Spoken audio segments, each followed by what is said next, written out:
Hello বন্ধুরা, আমরা সকলে জানি মাননীয় মুখ্যমন্ত্রী মমতা ব্যানার্জি 4% ডিএ ঘোষণা করেছে, যেটি মে মাস থেকে কার্যকরী হওয়ার কথা ছিল। তো এই 4% ডিএ মে মাসের পরিবর্তে এপ্রিল মাস থেকে এরিয়ার হিসেবে পাওয়া যাবে।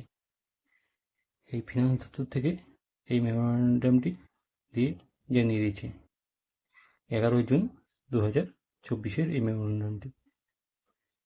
দেখুন এখানে কি বলেছে, the government has been place to decide that enhancement of rate of dearness allowance and dearness relief in respect of the employer and pensioner family pensioner।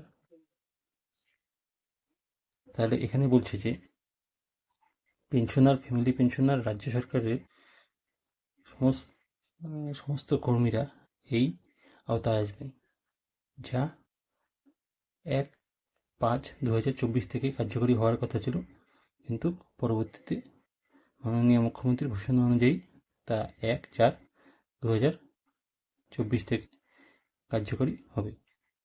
বাকি টাকাটি এরিয়ার হিসেবে অ্যাকাউন্টে ক্রেডিট হয়ে যাবে।